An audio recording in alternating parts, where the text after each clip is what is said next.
कक्षा 9वीं और 10वीं। आज आपके विषय वस्तु से मैंने व्याकरण है ना लेके आई हूँ और आपके विषय है, आपके टॉपिक है आपके काल है ना। काल जो आपके व्याकरण से संबंधित है, काल लेके आई हूँ। काल आपके लिए एक समय लेके आई हूँ। काल से हम सब जानते हैं है ना, हमें कोई भी वाक्य अपनी भाषा में वाक्यों का प्रयोग करते समय ऐसा हो ही नहीं सकता कि बिना काल के हम चलते हैं, बिना काल के कोई वाक्य बनते हैं है ना। काल का होना अवश्य है ना, काल होते ही हैं।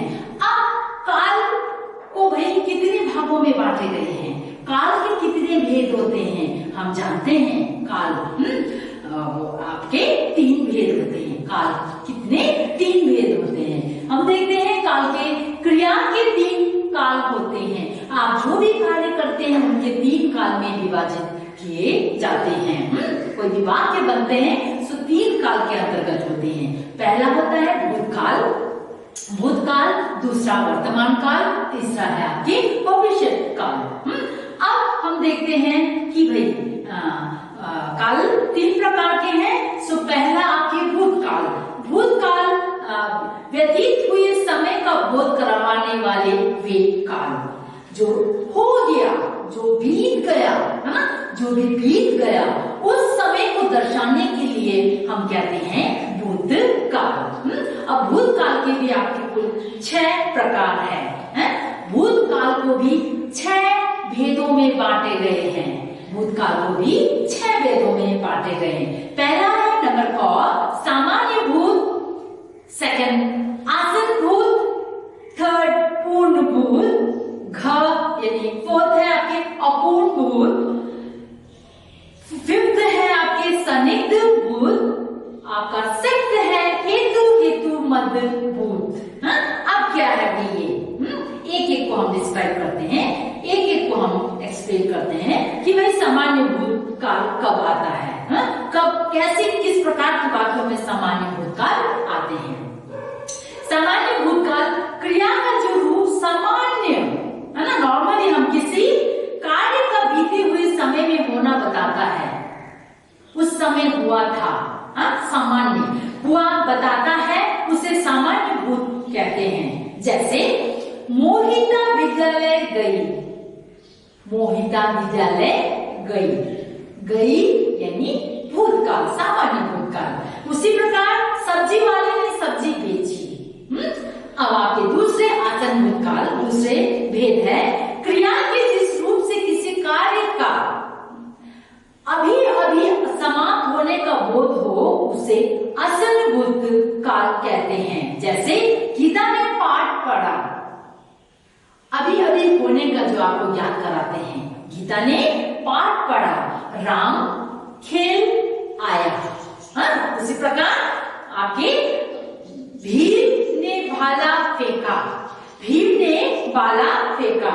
उसी प्रकार आपके तीसरे भेद है पूर्ण भूत, पूरी तरह से भूतकाल। कैसे क्रिया के जिस रूप से किसी कार्य का भूतकाल में बहुत पहले ही समाप्त होने का बोध हो, अभी नहीं, कुछ देर पहले नहीं, बहुत पहले ही समाप्त होने का ज्ञात कराते हो, क्रिया का समाप्त होने का ज्ञात कराते हो, वो है आपके पूर्ण भूतकाल। कैसे एग्जाम्पल है जयदीप खिड़की का कांच तोड़ चुका था से हम ज्ञात हमें कराया जाता है कि पूर्ण तरह यानी काफी पहले हो चुका, बहुत समय पहले ही हो गया था वो क्रिया। क्या था आपके एग्जाम्पल, जयदीप खिड़की का कांच तोड़ चुका था,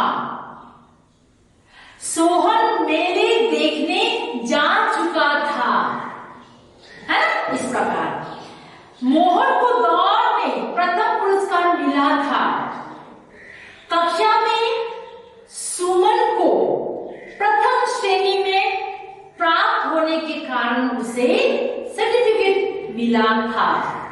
ठीक है, हो चुका, काफी पहले होने का जब क्रिया बोध कराते हैं वो है आपके पूर्ण भूतकाल। उसी तरह तीसरे भेद है आपके अपूर्ण भूतकाल, क्रिया के जिस रूप से किसी कार्य के भूतकाल में शुरू होने किंतु समाप्ति का पता न होने की सूचना मिले उसे अपूर्ण भूतकाल कहते हैं। हो तो गए वो क्रिया किंतु किस समय, निश्चित समय आपको नहीं पता चलता, वो है आपके अपूर्ण भूतकाल। आपके सेंटेंस है उदाहरण के तय वाक्य, बगीचे में कोयल कूक रही थी। कब है ना, नहीं पता। बगीचे में कोयल कूक रही थी। खिड़की क्रिकेट मैच खेल रहे थे। खिलाड़ी क्रिकेट मैच खेल रहे थे। किस समय, आपको समय नहीं बताया गया, खेल रहे थे, किसी भी समय हो सकता है? ये है आपके अपूर्ण भूतकाल। उसी प्रकार आपके पांचवा है संदिग्ध भूत, क्रिया के जिस रूप से किसी कार्य के भूतकाल में होने में संदेह हो भी सकता है, भूतकाल में नहीं भी संदेह, कोई डाउट, कोई शक हो, तो उसे संदिग्ध भूतकाल कहते हैं। जैसे उसे मेरा पत्र मिल गया होगा, उसे मेरा पत्र मिल गया होगा, ये नहीं कहा उसने मेरे पत्र मिला था, उसे मेरा पत्र मिल चुका था, ये नहीं ना। आपको क्या हो सकता है, क्या बताया, उसे मेरा पत्र मिल गया होगा, होगा, हो भी सकता है ना। सो उसी प्रकार गीता ने कपड़ा खरीद लिया होगा। अब है आपके छठे भेद, भूतकाल के छठे भेद है आपके हेतु मद भूत, हेतु मद भूत। इसमें क्या है, क्रिया जिस रूप से किसी कार्य को भूतकाल में दूसरी क्रिया पर निर्भर होने का बोध हो, क्रिया जिस कार्य का भूतकाल में दूसरी क्रिया पर निर्भर होने का बोध हो, उसे हम हेतु मद भूतकाल कहते हैं। कैसे, वाक्य देखते हैं, यदि वह रात भर जागकर खेत की देखभाल करता तो पशु फसल को हानि न पहुंचाता। उसी प्रकार यदि महेश परिश्रम करता तो परीक्षा में अच्छे अंकों में उत्तीर्ण होता। उसी प्रकार है ना आपके भूतकाल के छठा भेद है ना, छठे कौन कौन से भेद थे और वो भेद किस प्रकार कैसे वाक्यों से हमें पता चलता, हमें ज्ञात हो गया। अब हम क्रिया के काल के दूसरे भेद हम चलते हैं वर्तमान काल। वर्तमान काल क्या है, वर्तमान जो चल रहा है? हिंदी अध्यापिका द्वारा 11वीं कक्षा अथवा 12वीं कक्षा को पढ़ाया जा रहा है, रही है? वो है आपके वर्तमान आपको दर्शाते हैं। अब क्या है, वर्तमान काल के भी 3 भेद है भाई, सामान्य वर्तमान काल, संदिग्ध वर्तमान काल, अपूर्ण वर्तमान काल। सामान्य क्या है, सामान्य के नॉर्मली हम वर्तमान काल के कौन से किस प्रकार के सेंटेंसेस वाक्य होते हैं। अब पहले डेफिनेशन देखते हैं। क्रिया के जिस रूप से वर्तमान काल में किसी क्रिया का करने का या होने का बोध हो, उसे हम सामान्य वर्तमान काल कहते हैं। जैसे बच्चे खेलते हैं, गीतिका नृत्य करती है, सामान्य। अब हम देखते हैं सेकंड प्रकार आपके दूसरी, संदिग्ध वर्तमान काल, क्रिया के जिस रूप से किसी कार्य के वर्तमान काल में होने का संदेह पाया जाए, संदिग्ध यानी संदेह पाया जाए, उसे संदिग्ध वर्तमान काल कहते हैं। जैसे सुमित पढ़ता होगा, भैया माँ आती होगी, हो सकता है, संदेह, संदिग्ध। अब हम देखते हैं तीसरे भेद के अंतर्गत अपूर्ण वर्तमान काल, क्रिया के जिस रूप से यह ज्ञात हो कि कार्य वर्तमान काल में प्रारंभ होकर अभी जारी है, उसे अपूर्ण वर्तमान काल कहते हैं। जैसे सेंटेंस है, पक्षी दाना चुग रहा है, माँ पूजा कर रही है, माँ पूजा कर रही है।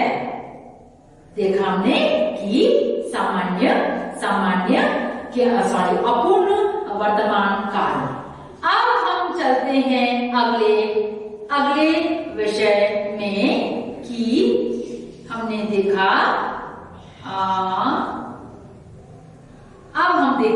तीसरे भेद आपके भविष्य काल के तीसरे भेद में चलते हैं। भविष्य काल, भविष्य काल आने वाले, है ना, आने वाले समय यहाँ दर्शाते हैं। भविष्य काल के भी दो भेद हैं, सामान्य भविष्य और संभाव्य भविष्य काल। सामान्य भविष्य काल में क्या है, क्रिया के जिस रूप से यह ज्ञात होता है कि क्रिया का व्यापार आने वाले समय में होगा, उसे सामान्य भविष्य काल कहते हैं। सामान्य भविष्य काल कहते हैं। जैसे उपन्यासकार उपन्यास लिखेगा, उपन्यासकार उपन्यास लिखेगा। उसी प्रकार अगले उदाहरण है, हम छुट्टियों में गांव जाएंगे। अब आपके दूसरे भेद हम देखते हैं कि संभाव्य भविष्य काल, क्रिया के जिस रूप से भविष्य काल में किसी कार्य के होने में संदेह पाया जाए, उसे संभाव्य भविष्य काल कहते हैं, हो सकते हैं। जैसे सेंटेंस है आपके वाक्य, संभवतः आज वर्षा होगी, संभवतः आज वर्षा होगी। दूसरे वाक्य है उदाहरण, शायद कल हम दिल्ली जाएंगे, शायद कल हम दिल्ली जाएंगे। इस प्रकार हमने देखा काल किस प्रकार हमारे वाक्यों में भिन्नता हमको दिखाई देता है। काल के अनुसार किस प्रकार वाक्यों में भिन्नता हमें दिखाई देता है, आज हमने पढ़ा। काल के 3 भेद पढ़े और तीनों भेदों के अलग अलग प्रकार है, उनको पढ़ा, है ना, उनको समझाया। देखते हैं आज, है ना, काल हमने समाप्त किया। अब अगले कक्षा में हमने कोई दूसरे टॉपिक लेके आपके समक्ष में आऊंगी। आज के लिए इतना। ये ग्रामर आप जो अभ्यास है वो अपने आप अभ्यास करना। Thank you.